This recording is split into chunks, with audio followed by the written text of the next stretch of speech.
If you still have a question, you can go ahead and put it in the Q&A. Um, and I will ask some of our most commonly asked questions to our panel. Panel, if you wouldn't mind putting your video on, that would be great. So to start, we had a couple of questions about attribution and credit in the notes. So is there a way within APA style to specify that a figure that was created should be Creative Commons, or would that be included in the larger licensing for the article or paper? Tim, I do you think have any thoughts? Go ahead. yeah, it's you could certainly put something in the notes. There's no the Creative Commons gives you the wording, and there's lots of different iterations of that. So they will give you the wording to use. However, it really then depends on where you're publishing. If you're publishing with a publisher, a journal or elsewhere, they're going to have their own guidelines. You'll need to work that out with them on whether they can. Usually, an author hands over copyright, signs over copyright, but there are certainly cases to work out when you're retaining copyright or you want things to be Creative Commons. So that's a question between you and your editor, you and your publisher. Great, Yeah, thank you. I also wouldn't be surprised if it were subsumed under the larger work, that the whole thing would be treated as one. Absolutely, great. Um, so Chelsea talked about some options for tools to create figures and flowcharts in things like Word and PowerPoint. I just wanted to give you all the option if there is a software that you guys love using that really works well, you can go ahead and put it in the chat now. In addition to what Chelsea mentioned, in that last slide. Someone also asked about the crediting and citing of the original source in the note.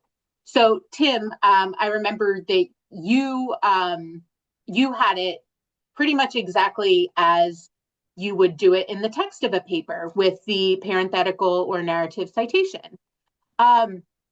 This person asks, if you're adapting a figure, you credit or cite the original source in the notes. I thought we cite in the figure title and say adapted with permission from.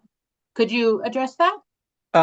So again, there are two different cases. If you're adapting someone's work, then in the notes you write adapted from and the permission, the copyright statement and permission statements that you have researched to be sure that you have permission from the copyright owner. If you've created your own new figure that what you're citing is really the data that you've used to create that figure, then just a typical citation is okay. And usually either of those are going to happen in the note to the figure. Great, thank you. Another question is about keeping figures consistent across an entire paper. Do any of you have any tips for making it easier to do so, or making sure that you can create your figures are consistent throughout your paper?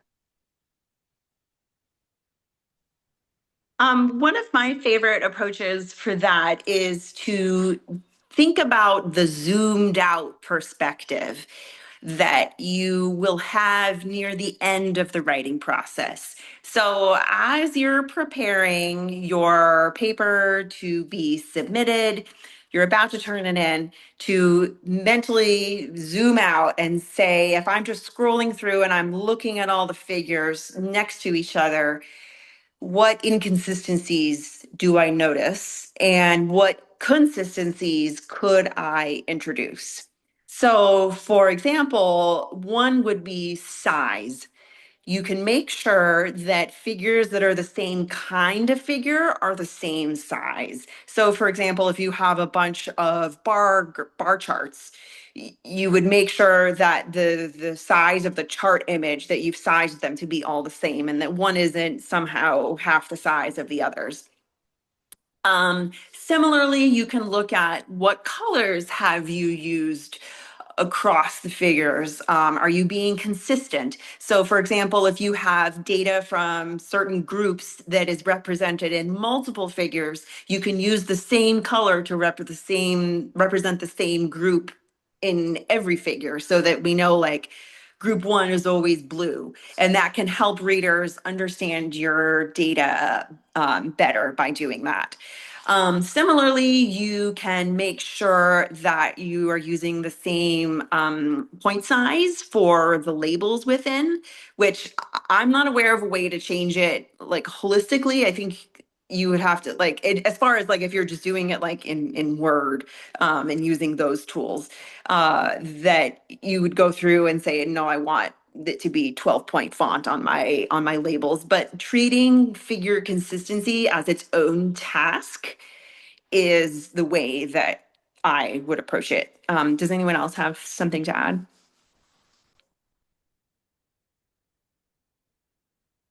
Great. So we have a couple more questions. One person asked, is there APA guidance for visuals in presentations like this one? Example, should the pie images in this PowerPoint really be treated like figures if it was strict APA?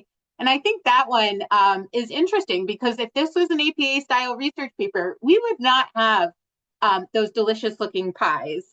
But because it's a presentation, it is a little bit different. Chelsea, Jasmine, Tim, any thoughts? That's exactly right. The point of this presentation is to engage you thinking about figures. And if you're writing a research paper, you're not decorating. But if you're giving a presentation, go ahead and decorate, as long as it doesn't impede the information that you're trying to convey. Great, thank you. We have a question in the chat about, Carol says, I've been told that book publishers do not like visuals, especially color visuals, because they are too expensive in manufacturing and printing books.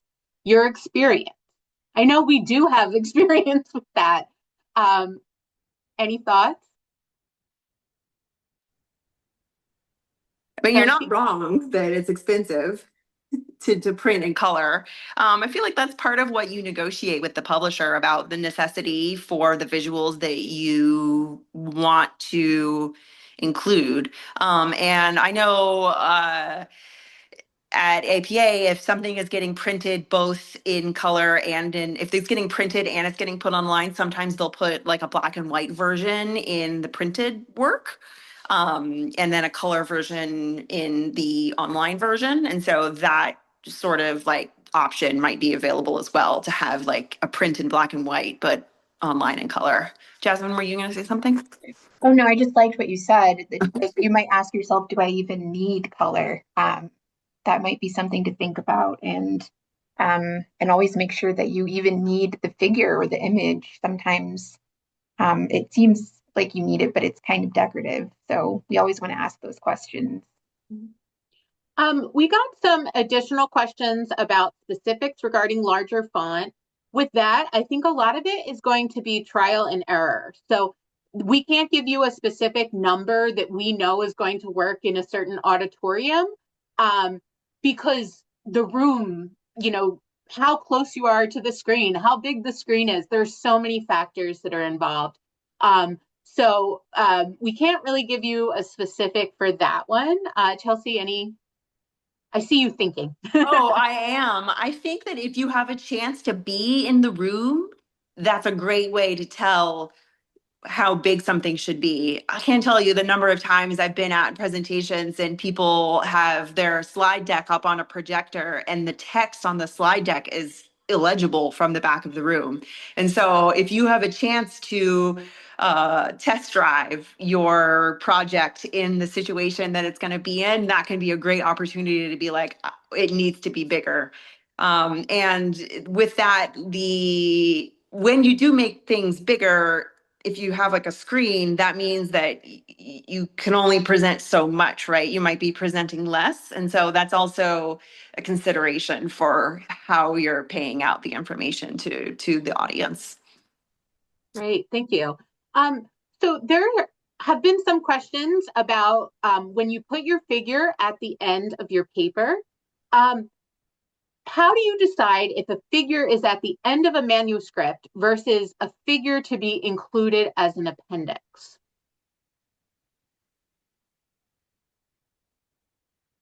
Tim, do you have anything? So it's not about the figure. I mean, a figure might be the same figure, and in one paper it might be core to the paper and importance, and you're going to discuss it and call it out in your texts. There's something important to see in figure one, and in other cases it might be more of a sort of a ancillary or supporting idea.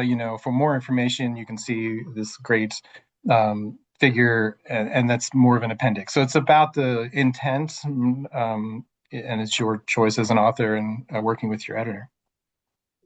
Great, thank you. We had a question on if you create the image in AI, what do you put in the note? Oh, that's a good question. I don't know that I've thought about that before. I think it would probably be that. I think it would depend. It might not be necessary to disclose that as long as you so long as you have checked the output and verified that it's accurate. Because if you create a figure using the chart builder in Microsoft Word, I wouldn't put in the note, I use Microsoft Word to make this figure. I feel like it would be more like if you wanted to draw the reader's attention to the fact that you used AI, that you could describe that in the note. But as far as the figure is concerned, disclosing to readers how you did it is not usually something that's part of what you put in the figure itself. So unless the process of creation itself is something that you want to discuss, I feel like the same standards apply. You need to make sure that the data are correct. You need to make sure that it's right. And I feel like AI just introduces the potential for it to look done, but you're not really certain, versus going through and really making sure, just as if you had created it using one of the other tools, is what I would do. Tim or Jasmine, or do you all have different thoughts? That makes sense to me. Yeah, because I don't see how it would really help, to say that you did it, other than if it did a poor job. But then it's like you're saying that it's an example and discussing that background context. Great. Someone asked if the image or diagram was created by me, how should I put it in the note? As a reader, if somebody else isn't credited, I usually assume it was created by the author, right? What do Yeah, you guys think? that's it. Your name's on the title page. Yeah. Anything you don't cite, the reader thinks you wrote or made or otherwise. Awesome. Great. So thank you all so much for taking the time to speak with us. I'm not sure if we included oh, we did. So if you do have additional questions, of course, you can take out your publication manual and read Chapter 7 on tables and figures. You can also reach out to us on social media. We're on pretty much all of them. And not only will you receive this recording in email, we will also put this recording on YouTube for you guys to take a look at. If you have any questions that we have not answered, we do have an email address, which is styleexpert@apa.org. So if you have any questions, maybe you're doing a figure that's a little bit crazy and different, please reach out and we will answer any questions there. So thank you again so much. It was great to talk with all of you, and have a great rest of your day.